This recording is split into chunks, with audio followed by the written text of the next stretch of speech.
Boa tarde a todos os psicólogos aqui presentes, boa tarde aos psicólogos que estão aí conectados, aos estudantes que nos acompanham nesse evento que a gente está chamando de grupo temático, e hoje a gente vai fazer o grupo temático da saúde.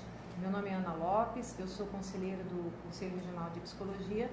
Eu estou aqui acompanhada por conselheiros que fazem parte do grupo temático da saúde que vai acontecer aqui hoje, que é a conselheira Joyce Justo, que é a conselheira Aline Arioli. Nós temos no nosso eixo temático da saúde a nossa presidente, né? A conselheira Jaira Rodrigues.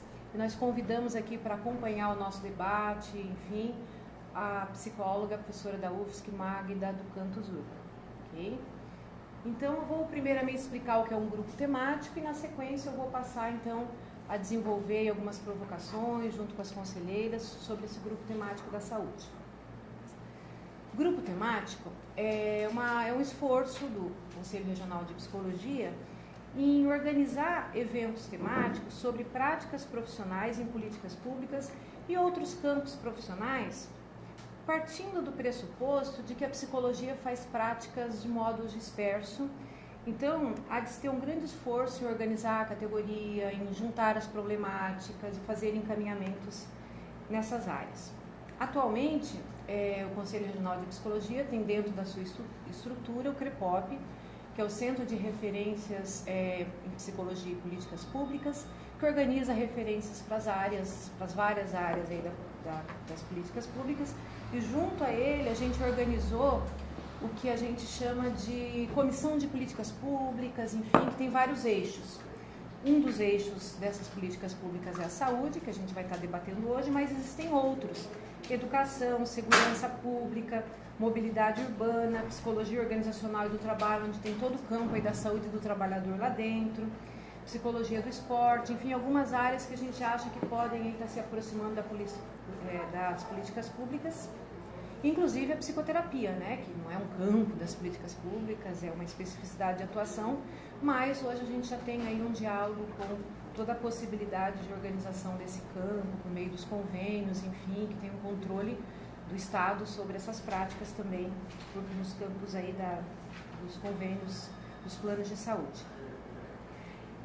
Então, um grupo temático, ele tem como objetivos, então, avaliar junto a psicólogos um pouco sobre a conjuntura das diferentes áreas de atuação, por meio de discussões técnicas, políticas e éticas, e sempre transmitidas online, de modo que a gente possa criar acessibilidade também no diálogo com os psicólogos nesse sentido, né, eles poderem estar aqui fazendo as discussões com a gente.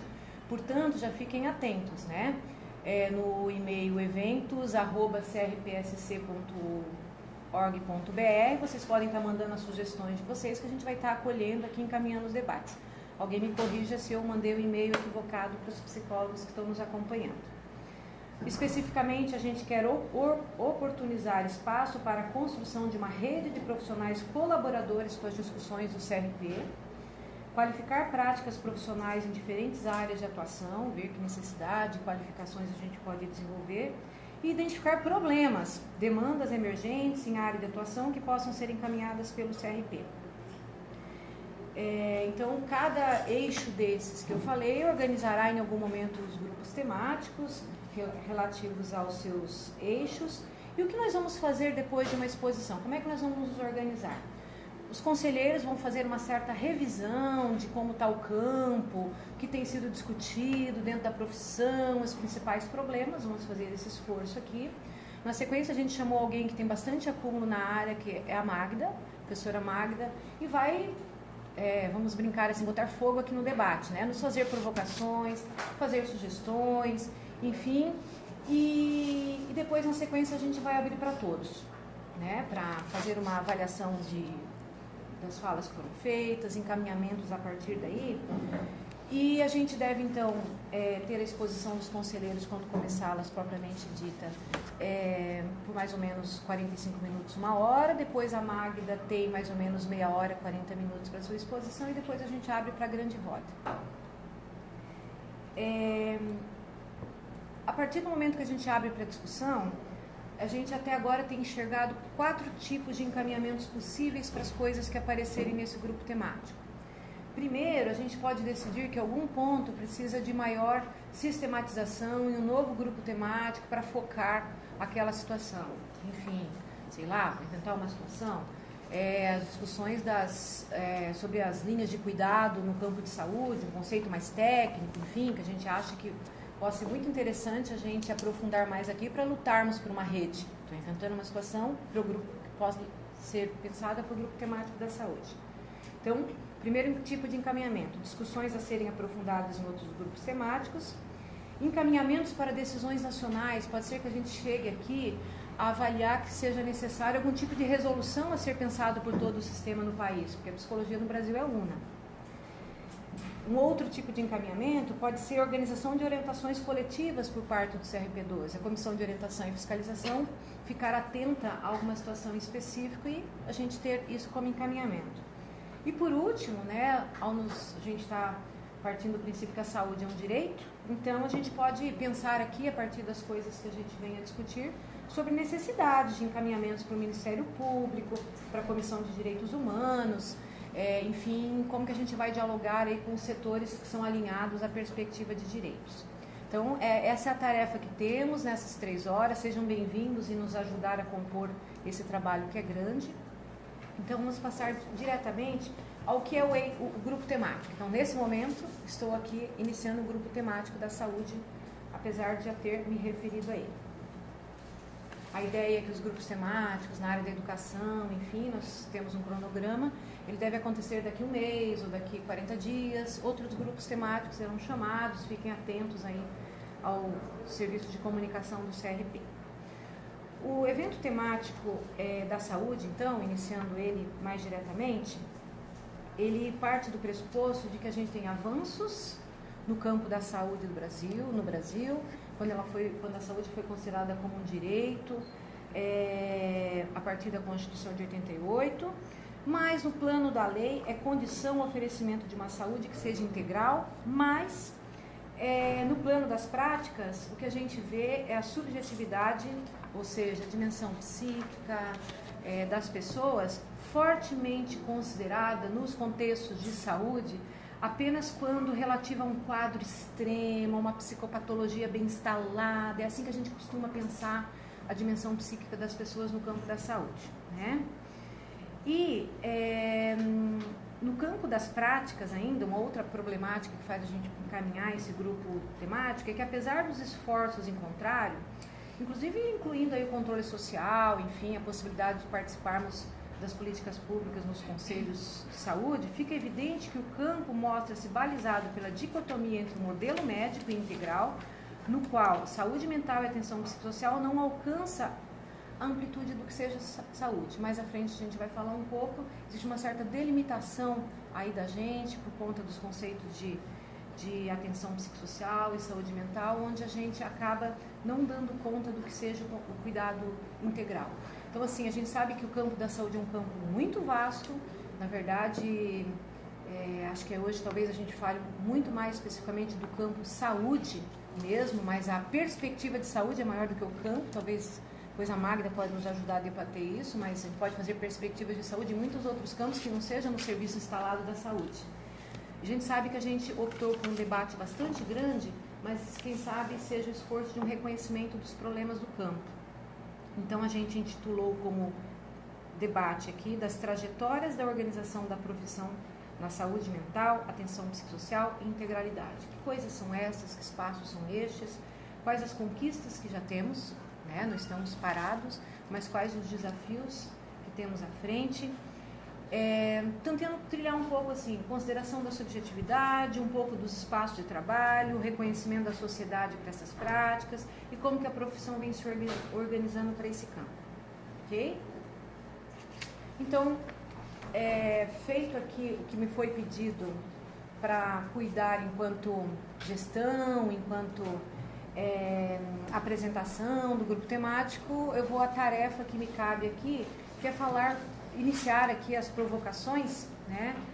Falando um pouco, então, no campo da saúde, pensando o campo da saúde, sobre a ideia da consideração da subjetividade nas práticas da saúde. Temão, difícil, complexo, mas na plenária do CRP2, a gente vem pensando muitas vezes sobre qual subjetividade se fala, sobre como essa subjetividade de fato é considerada nas práticas, em geral, e hoje a gente está puxando esse debate para pensar subjetividade e saúde. Então, penso que a minha tarefa aqui seja a de fazer um exercício dessa possibilidade, dessas várias possibilidades da consideração do que seja subjetivo. E eu estou falando aqui de subjetivo, eu vou chamar assim de matéria-prima, né, da psicologia. Não é exclusiva do psicólogo, mas é fundamental, né? Não é só psicólogo que lida com a dimensão subjetiva, mas ela é fundamental que nós entendamos do que estamos falando. E eu diria que subjetividade a gente está tratando dela partindo do princípio de haver um certo consenso, né? Mas se a gente for para as várias perspectivas teóricas, podem estar chamando subjetividade de sentido, de simbólico, enfim, a gente tem vários termos aí na psicologia, mas a gente está chamando aqui de subjetividade. Então, a minha tarefa então, é fazer algumas provocações a partir disso, são provocações mesmo, não querendo dar conta do todo do recado que eu acho que diz respeito aí, para depois chamar vocês para o debate.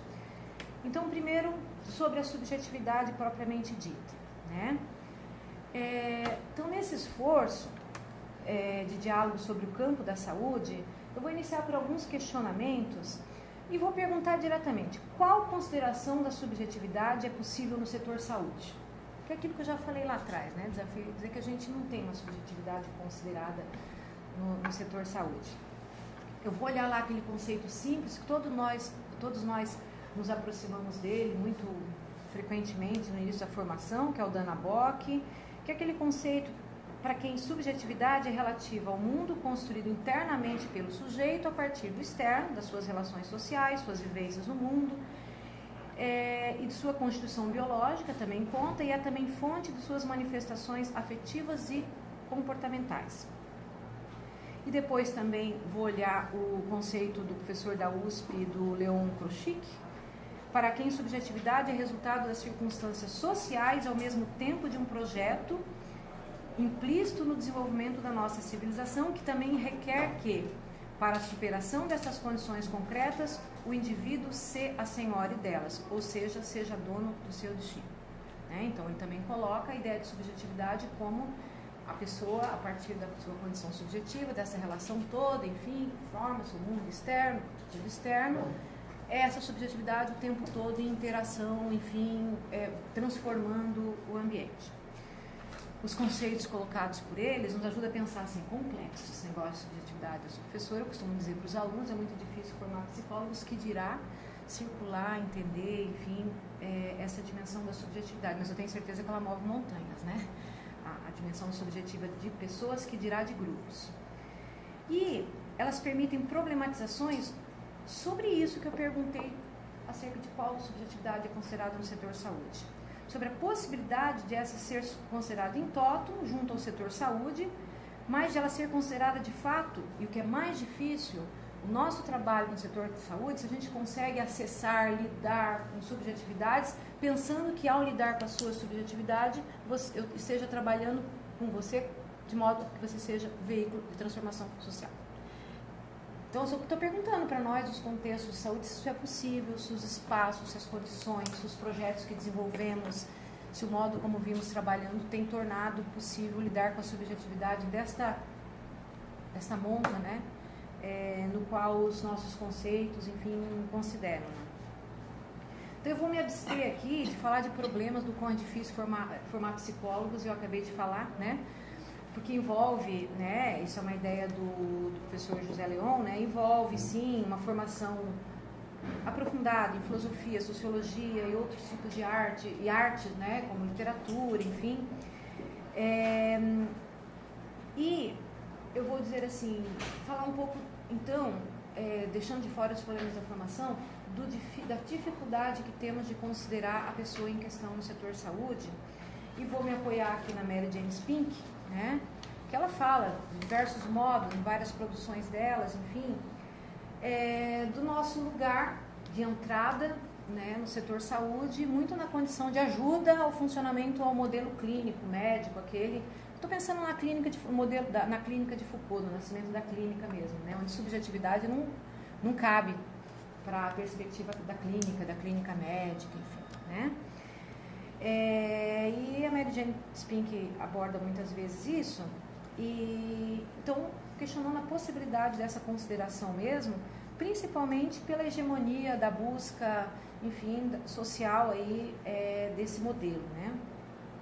E aí, essa subjetividade, estando num contexto de saúde onde há esta predominância, né, do corpo quieto, imóvel, que pode ser até anestesiado, vamos dizer assim, que é mais fácil para a hegemonia de um outro modelo, né, e não um modelo que considere esse todo. Então, por conta disso, a gente poderia pensar assim, né?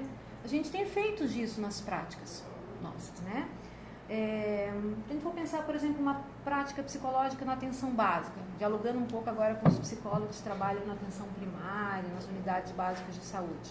Por exemplo, práticas de promoção de saúde com idosos, né? Tem sido possível, de fato, a gente fazer projetos onde a atenção a esses idosos, no tocante, por exemplo, aos diferentes significados que podem ser atribuídos por cada idoso, na hora muito jovem, ao processo de envelhecer?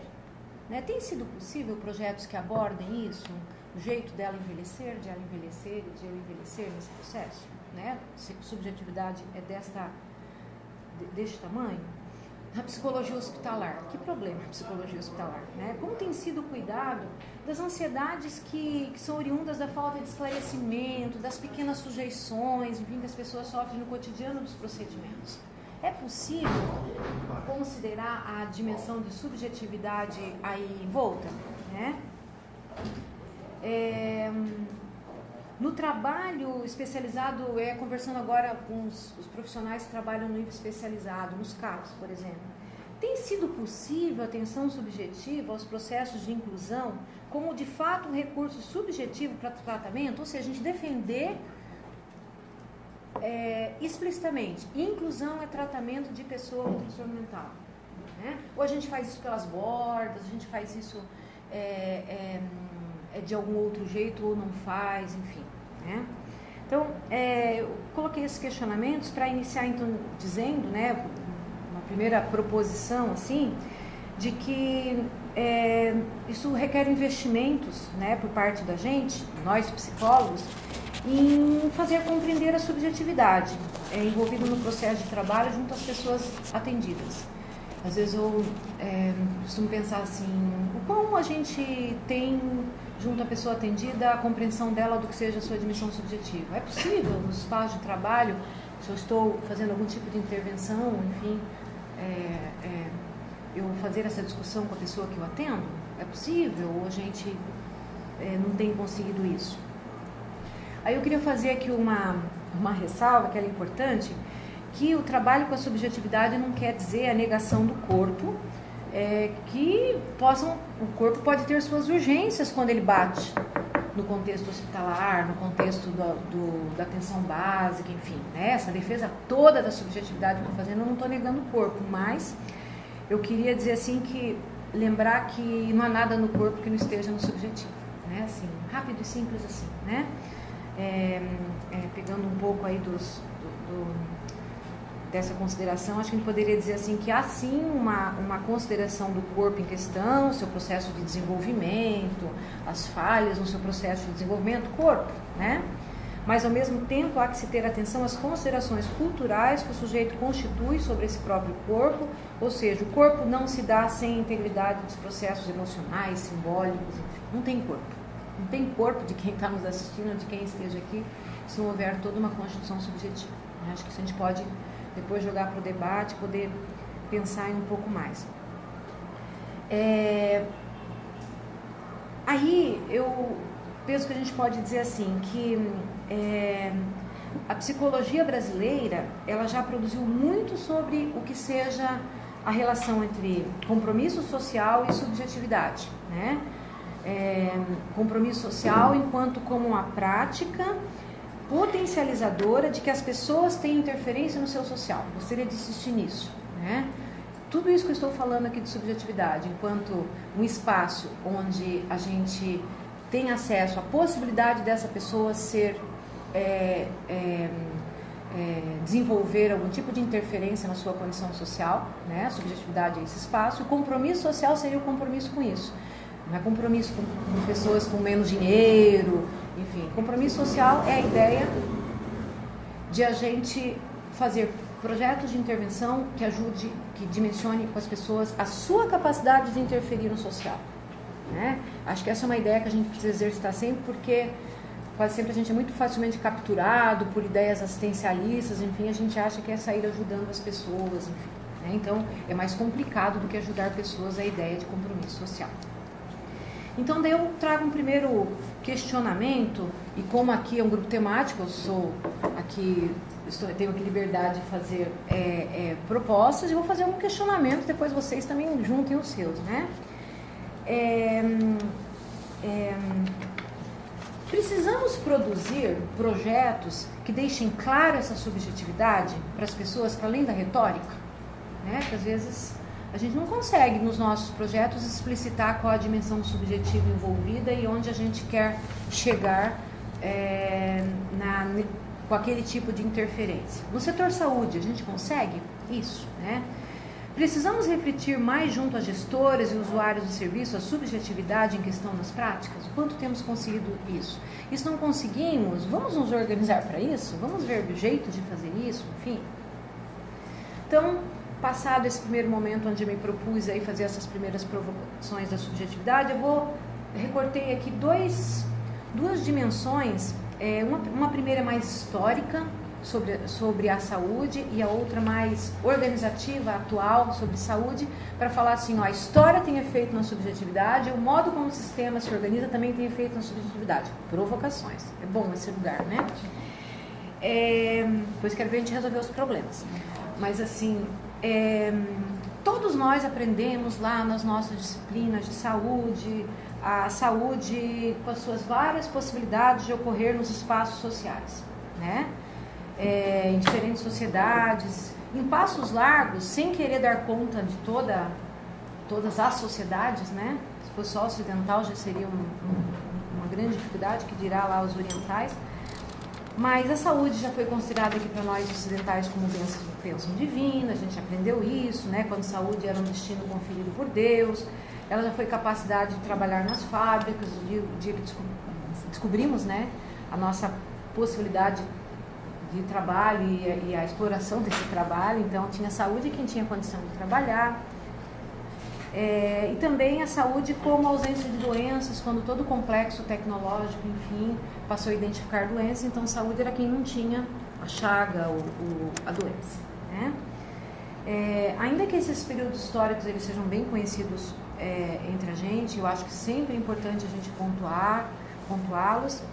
Ainda temos certa reedição dessa história na subjetividade contemporaneamente. Então, assim, não é raro, aliás, é a frequência, a gente encontrar a dimensão religiosa no setor saúde diante de situações difíceis, por exemplo, no ambiente hospitalar, que às vezes estão até relacionadas ao direito da pessoa e ela poder manifestar, mas ela atribui aquela dificuldade, enfim, a Deus, a uma perspectiva de culpabilização, sem se conseguir vislumbrar esses direitos e outras saídas possíveis.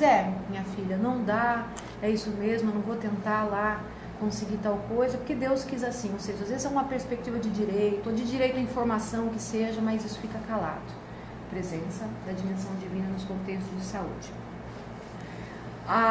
No momento que a gente descobriu saúde como doença, né, a saúde centralizada em uma patologia ou um diagnóstico, outro dia eu tive notícias, por exemplo, de gestões de saúde tocando apenas medicamento para diagnóstico, para determinado diagnóstico, equipamento para descobrir diagnóstico, um círculo vicioso, né? Então, assim, a gente tem um contexto de saúde bastante forte. Então, eu estou querendo dizer, assim, que por mais que esses períodos pareçam estar lá atrás, a gente tem um discurso que às vezes fica muito fácil entre a gente, saúde é integral, é biopsicossocial, não, né? Não está acontecendo, enfim.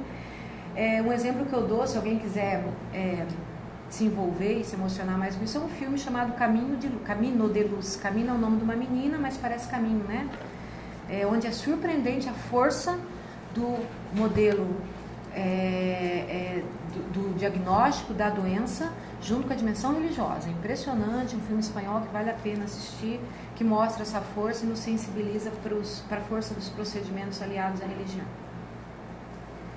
E a gente chega à conclusão que o câncer mata, sim, mas às vezes determinados procedimentos, se funcionasse numa outra direcionamento, poderiam fazer vida, enfim, se olhássemos mais para eles e como eles afetam a dimensão subjetiva. O cuidado talvez viesse...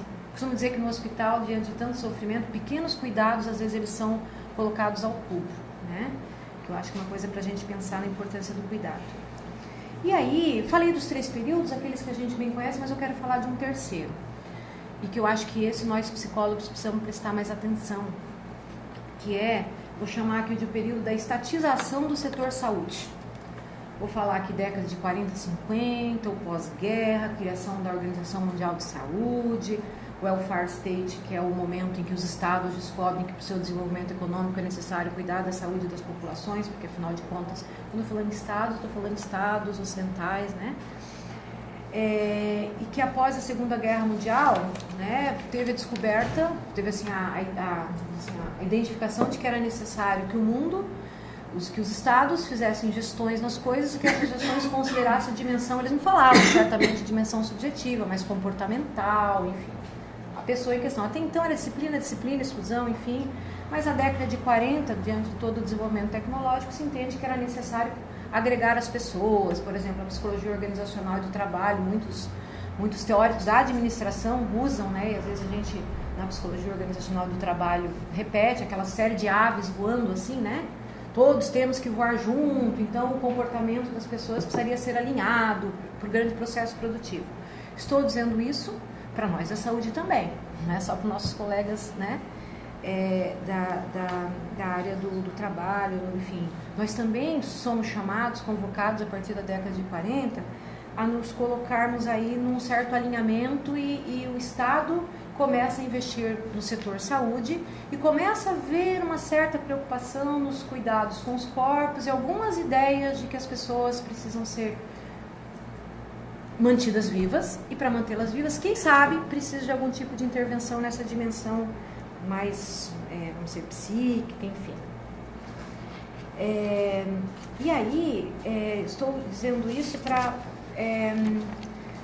podermos pensar assim, os efeitos disso, né? Então, assim, o que a gente vê, acho que a Mary Jane Spink conta isso de vários modos, né? Mas o que a gente mais hoje, se a gente fosse fazer uma ideia da representação, psicólogos que entendem nesse tipo de pesquisa, sobre a palavra saúde, talvez o que viesse à nossa mente rapidamente seriam pessoas de branco, quase uma cruz vermelha, espaços, fichas, quem sabe, filas, quem sabe controle sobre o corpo. A palavra saúde hoje, o desafio a gente poder pensar um pouco, ela está mais relacionada a isso do que de fato outras coisas. As pessoas até podem pensar, quem sabe um grupo de caminhada, mas a ideia de saúde hoje ela está bastante colocada para a gente como algo de controle, enfim. E aí, acho que a gente tem alguns questionamentos para fazer sobre... A gente tem sido convocado, se sente convocado a ser psicólogo e trabalhar nas políticas públicas. Nós mesmos, né, do Sistema Conselho, talvez tivesse alguém aqui do sindicato, ia nos dizer assim, é um setor que mais contrata psicólogos hoje, mas estamos entrando nesse espaço. De que modo, né? Pergunta. E aí, queria juntar a isso o fato de que projetos desenvolvemos nesse espaço. E aí vem uma outra consideração que eu queria fazer, que é que mais recentemente, né, a gente pode lembrar assim que a gente entrou nesses espaços bem localizadamente nas ações de saúde mental. Quem sabe num hospital psiquiátrico, num ambulatório de saúde mental que tem inventado, pré-reforma psiquiátrica. Todos nós conhecemos a história da psicologia hospitalar, lá, aqueles hospitais enormes que construíram em São Paulo e chamaram psicólogos, esses tais profissionais talvez tinham algum poder de acalmar as pessoas. Nem consigo falar esse termo, acalmar. Sai acalmar. De modo que a gente foi entrando como quem cuidava da coisa da saúde mental, bem circunscritos, e isso não é compreensão minha, do Costa Rosa, né, um estudioso aí da discussão da atenção psicossocial, ele vai dizer assim, um certo tipo de deixam entrar autorização que nos diferenciava do médico, então não os atrapalharia, enfim, modelos. Você fica com o seu modelo, eu fico com o meu. Mas entramos, né? É claro que depois desse processo, vieram todas as nossas possibilidades de entrada por meio dos espaços que estão sendo criados no SUS, eu não vou me ater a ele, talvez alguém possa depois se estender um pouco mais nisso, mas eu quero falar de uma outra consideração que a gente vem sido designada por nós psicólogos, que é a de profissionais da atenção psicossocial. Quero deixar aqui um debate sobre isso. Eu diria assim, de saúde mental a psicossocial, é uma ampliação do nosso espectro de ação? Eu diria assim, que se a gente for nos termos psicossocial, talvez possa ser, gente, pode ser o pulo do gato, né? Psicossocial, se eu falei antes, né, e vou repetir de novo, né? Certo? O homem, inclusive o seu corpo, é apenas aquilo que ele consegue nomear psiquicamente, né?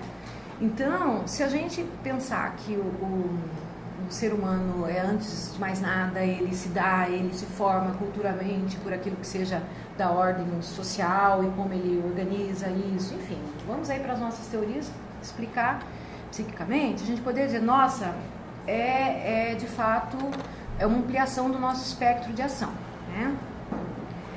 Mas parece que isso não basta, né? Parece que o psicossocial ainda é uma delimitação. Exemplo disso é o recente decreto 7.508, que é a lei mais importante da saúde depois da lei 8080, que ela organiza o que chamamos de rede de atenção psicossocial. E queria respostas aqui, né? As redes de atenção psicossocial decretadas em 2011 pela presidente Dilma, no início de 2012, tem uma série de portarias querendo dar conta dessa atenção psicossocial, mas voltada para pessoas dependentes de crack e pessoas com transtorno mental. Há uma condição de psicossocial, é isso, né? Então, tem uns equívocos aí que a gente precisa pensar, né? Então, a reflexão que eu quero fazer, o psicossocial pode parecer ganhos, do ponto de vista epistemológico, podemos ir para o debate, parece um ganho, mas do ponto de vista da construção da política é delimitação.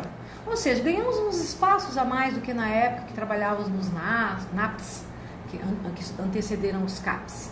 Ganhamos uns espaços a mais porque estamos nos NASFs, que é o Núcleo de Atenção e Saúde da Família, dentro da atenção básica.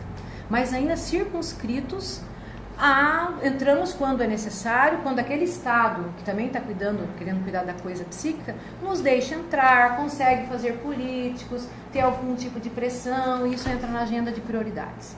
Acho que é isso que a gente precisa dizer aqui. Então, a ideia de atenção psicossocial é sim, precisa sim, acho que a gente ganhou muito sim, com a luta pelos direitos das pessoas com transtornos mentais que têm a sua história de exclusão. Tá aqui posto, assim, precisamos continuar nessa luta. Mas acho que é o momento da gente entender rede de atenção psicossocial, eu estou falando da saúde, mas sei que ela é intersetorial, ela precisa se relacionar com outras. No desafio de gestão, inclusive, para que a gente pense rede de atenção psicossocial como circulação nos espaços de saúde. Aquilo lá, né, vou aqui falar dos autores que eles falam melhor que eu. A gente está longe, a gente não tem ainda um serviço dignamente instalado, como o que o Emerson Merri lá, o mineiro, né, discute muito bem saúde pública e indica como trabalho vivo, com base no vínculo, na escuta, comunicação e responsabilização, com cuidado integral, condutor da prática. E muito mais distante está a possibilidade de ser instalada uma linha de cuidado. Tem pessoas hoje tendo alta de hospital geral, com algum luto, uma perda, uma parte, um órgão, enfim, risco de suicídio, a gente não tem para onde encaminhar. Florianópolis não tem um serviço aberto para atenção à pessoa com transtorno mental, enfim, nesse momento. Estou enganada? Tem 24 horas? Não temos. Então, sim, quer dizer, o Estado administrará isso na medida em que entender que deverá cuidar e não na perspectiva da lei. Já estou terminando, mas eu queria dizer assim que essa é uma provocação, né?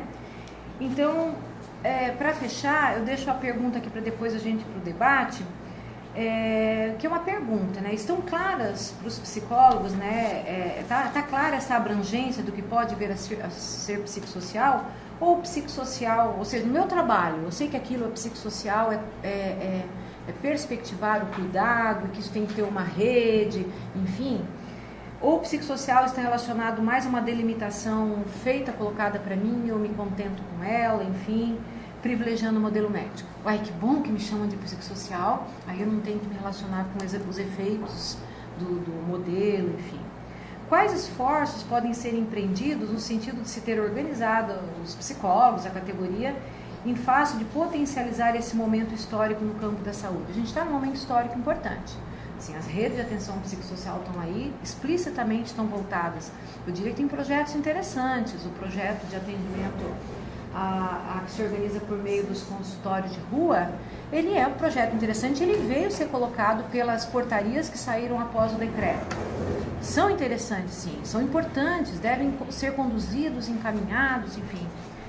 Agora, a ideia de atenção psicossocial no contexto de saúde, a gente vai ficar circunscrito apenas às pessoas com transtornos mentais graves ou dependência química, ou linhas de cuidado, pensando cuidado integral, recepção de pessoas que saem, tem alta hospitalar na atenção básica para continuidade do cuidado, é uma coisa possível. É um desafio de gestão, tem uma complexidade aí, mas se nós psicólogos não entendermos disso, né, a gente não ajuda a construir essa ideia de atenção, rede de atenção psicossocial. Ela será construída a lures, por outras pessoas, e talvez com uma compreensão limitada do que seja psicossocial, na melhor das hipóteses, ou poderá não ser construída, a pior das hipóteses, com caráteres limitado, talvez movido aí pela lógica da compaixão, enfim, das pessoas caindo no buraco dos serviços assistencialistas, né? E daí não promove nenhum tipo de autonomia, não acessa aquela dimensão da subjetividade com a qual nós psicólogos lidamos, que é de pessoa, subjetividade, com a dimensão da transformação da realidade, né? Então é isso, provocação inicial. Vou passar, meus colegas, a gente combinou aqui, né, as demais conselheiras, de a gente, cada um, enfocar um pouco, para depois a Magda vir consolidar o esquenta do debate. Ok? Passar para a conselheira Joyce, então. Bom, boa tarde, né, para todo mundo que está aqui, para todo mundo que está assistindo também. Eu fiquei, então, com a tarefa de traçar algumas considerações sobre os processos de trabalho dos psicólogos e das psicólogas, né, nos diversos campos de atuação presentes nas políticas públicas de saúde, a fim da gente conseguir problematizar, né, a psicologia que estamos fazendo efetivamente nessas políticas públicas, né, e levantar formas de lidar com as limitações e impasses atuais destes processos e os usos das ferramentas dos serviços. Então, assim, em consonância ao decreto que a Ana até citou, né, o 7.508 de 2011, que regulamenta a Lei 8.080 e define diretrizes para os desenhos das regiões de saúde, organizando o SUS em redes de atenção à saúde, com foco na territorialização e planejamento, é preponderante entender a saúde enquanto política pública, e sobre as perspectivas de redes de atenção em saúde. Nesse sentido, falaremos na atuação dos psicólogos, né, nos diversos pontos desta rede, se pautando também nas construções recentes das diretrizes para o funcionamento das redes de atenção psicossociais, né, instituídas pela Portaria 3.088, de 23 de dezembro de 2011. Então, pensar os elementos que permeiam os processos de trabalho dos psicólogos nas políticas de saúde suscita um conjunto de problemáticas que são comuns a vários outros pontos de atenção, né, da rede, já que são, e também em outros pontos de atuação dos psicólogos, como educação, né, já que estão no cerne de práticas históricas da profissão e revelam desafios que são comuns a outras áreas e até mesmo a outras profissões, né, e a sociedade em geral, citando, né, a desfragmentalização dos processos de trabalho, o quanto é importante a gente conseguir trabalhar de forma desfragmentada, né, o trabalho em equipe multiprofissional e a transdisciplinariedade. Então, citando alguns pontos de atuação dos psicólogos dessa rede, nesses pontos de atenção da rede, e essa atuação abrange os pontos, e eu vou citar assim alguns que são talvez os principais, né? unidades básicas de saúde, NASF e SFs, ambulatórios, né, equipes de consultório de rua, centros de convivência, centros de atenção psicossociais, os CAPs, né, nas suas diferentes modalidades, UPA 24 horas, hospitais, programas de saúde do trabalhador, programas de DST-AIDS, entre outros. Então, todas as questões, as problemáticas, que talvez eu não vou trazer todas, com certeza, mas todas as que eu vou tentar trazer aqui se referem a cada ponto de atuação, né? E talvez outros que talvez não estejam aqui, a gente pode até trazer através do debate mais tarde, né? Falando um pouco dos hospitais, na direção daquilo que a Ana falou antes, né? Configuram-se espaços onde o psicólogo lida de forma direta e cotidiana com as implicações e os efeitos da centralidade no modelo médico, com os desafios de trabalhar em equipe, funcionar em rede num modelo centrado no saber médico, com suas resistências ao campo da subjetividade, a competitividade ou corporativismos, sendo o hospital uma instituição historicamente médica por excelência. As novas diretrizes para o funcionamento das redes de atenção psicossociais, as RAPs, que a Ana citou antes, né, vem seguindo um trajeto já iniciado pela reforma sanitária e instituído pela necessidade emblemática de quebra do modelo médico hegemônico, que apesar dos avanços ainda está presente nos conceitos e concepções de saúde e doença, e principalmente nos processos de trabalho dos profissionais de saúde, incluindo os psicólogos. A fim de fomentar e enriquecer o debate logo mais, reproduzo aqui o artigo 2 da portaria de instituição da RAPS, que versa sobre as diretrizes para o seu funcionamento. Então, com o intuito da gente talvez até ter conhecimento, né, de algumas dessas diretrizes e até trazer isso que a Ana falou, o quão eles são inovadores ou limitados, né, em que eles são, né. Primeiro, as diretrizes, né. Respeito aos direitos humanos, garantido a autonomia e a liberdade às pessoas. Promoção da equidade, reconhecendo os determinantes sociais da saúde. 3. Combate a estigmas e preconceitos. 4. Garantia do acesso e da qualidade dos serviços, ofertando cuidados integrais e assistência profissional, sob a lógica interdisciplinar. 5. Atenção humanizada e centrada nas necessidades das pessoas. 6. Diversidade das estratégias de cuidado. Desenvolvimento de atividades no território que favoreça a inclusão social com vistas à promoção de autonomia e ao exercício da cidadania. Desenvolvimento de estratégias de redução de danos. ênfase em serviços de base territorial e comunitária com participação e controle social dos usuários e de seus familiares. Organização dos serviços em rede de atenção à saúde regionalizada, com estabelecimento de ações intersetoriais para garantir a integralidade do cuidado. Promoção de estratégias de educação permanente. Desenvolvimento da lógica do cuidado para pessoas com transtornos mentais e com necessidades decorrentes do uso do crack, álcool e outras drogas, tendo como eixo central a construção do projeto terapêutico singular.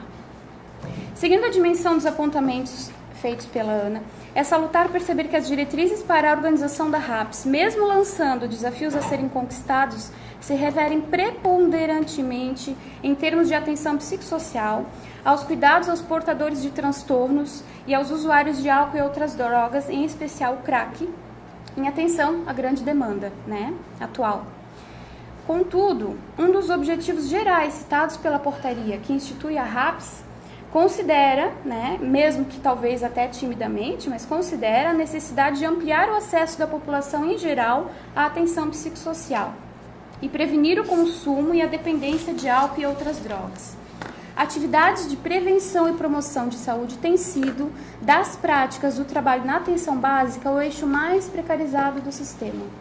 De que forma a gente está fazendo essas prevenções, Em que ponto se encontram a praxis profissional delimitada por seu espaço e as diretrizes da política pública em questão? De que forma fazemos prevenção e promoção de saúde mental e ou psicossocial? Prevenir agravos, promover condições melhores e mais favoráveis à vida e, acima de tudo, compreender a diversidade humana e aceitar o sofrimento como parte constituinte da vida, não patologizando todas as formas de sofrimento e sim criando uma forma de evasão destes, proporcionando novos modos de sofrer, promovendo superação, enfrentamento, empoderamento, autonomia, etc., são meios de construir atuações cada vez mais condizentes com as diretrizes da política de atenção básica. Atividades de promoção da cultura de paz, criar espaços de lazer e convívio para determinados públicos, ações que promovam cidadania, trabalhar o acolhimento e o foco no usuário são formas de pôr em prática uma política de saúde mental e atenção psicossocial na atenção básica. Talvez ao longo do debate a gente consiga até trazer as questões do acolhimento e a humanização da saúde para tentar pensar o quanto às vezes essas ações dentro da atenção básica são exclusivas do psicólogo muitas vezes. A equipe não está preparada, né, para acolher o usuário, para escutar, a escuta qualificada. Então qualquer demanda por atenção leva ela para o psicólogo. Muitas vezes, né? Então, talvez a gente possa pensar estratégias para que, assim como a Ana citou, né, que os lidos com a subjetividade do usuário não é de exclusividade do psicólogo, né? Em que ponto a gente pode contribuir enquanto profissionais, né? Que talvez não exclusivamente, mas os profissionais que atuam densamente na área, né, da subjetividade, de que forma a gente consegue fazer com que esse acolhimento, essa humanização seja estendido a todos os profissionais da atenção básica, né? Atividades de promoção da cultura de paz, desculpa, isso já foi. De que forma podemos sair da automaticidade de enxergar somente os transtornos e patologias definidas, para conseguirmos assumir a responsabilidade por conquistar meios mais saudáveis de existência humana? Para darmos conta da saúde enquanto integralidade, precisamos trabalhar na direção de promover, através de nossa atuação profissional, condições sociais e culturais saudáveis de vivência das subjetividades, onde a rede intersetorial constituída é condição sine qua non para que aconteçam parcerias e corresponsabilização entre os setores: educação, cultura, saúde, segurança, justiça, né? Desafios na atenção básica. Os usos das ferramentas tecnológicas do NASF, matriciamento, a clínica ampliada, o projeto terapêutico singular, projeto de saúde no território. De que forma essas ferramentas estão ou não estão sendo utilizadas na atenção básica? O estudo das condições culturais, né, e sociais do território é preponderante quando compreendemos que a atenção básica é tida como estruturante do sistema, ou seja, é através desse território e das demandas que vêm deste território que o sistema se organiza, né? Deve ser organizada segundo as demandas e necessidades apontadas no território. A atuação do psicólogo e das equipes de saúde tem considerado efetivamente as especificidades culturais, históricas, étnicas da população atendida para subsidiar o planejamento das ações? No que tange à atuação do psicólogo no NASF, são princípios estruturantes do trabalho em equipe, quebrando com a lógica tradicional de atendimento individualizado como parte fundante da identidade profissional do psicólogo. A atenção individualizada faz parte do arcabouço técnico do trabalho, mas não é a base dos processos de trabalho que deve ser a equipe. O CAPS serve de porta de entrada para situações específicas de sofrimento mental agudos e persistentes. É serviço substitutivo dos antigos hospitais psiquiátricos e manicomiais, né, que busca hoje o CAPS quebrar com antigos modelos de institucionalização da loucura, oferecendo acolhimento, cuidado e suporte, desde o momento de crise do usuário até a reconstrução dos seus laços com a vida, promovendo o acesso aos direitos e os exercícios do protagonismo dos sujeitos. De acordo com as referências técnicas para a atuação do psicólogo no CAPS, as referências do CREPOP, lançado em 2013, cuidar em liberdade pressupõe uma série de concepções éticas e teóricas que contemplam, entre outros, abandonar a posição de tutores dos loucos, a condição de agentes da ordem, eliminando espaços de isolamento e segregação. Então, alguns desafios da gestão cotidiana do trabalho no CAPS. Também, né, o trabalho em equipe, a atenção e cuidado integral ao sujeito, não só no momento de crise, né, acolhimento e referência, vínculo e corresponsabilidade pelo cuidado, participação do usuário na gestão do serviço e formação profissional. Então, eu quero aqui, para fechar, alguns questionamentos gerais para depois fomentar o nosso debate. Para além dos levantamentos de dados específicos de cada área de atuação, né, devemos refletir: o psicólogo faz o que deve e pode fazer em cada ponto de atenção da rede de saúde? E, por fim, qual é o papel e o lugar do saber psicológico nas políticas públicas de saúde?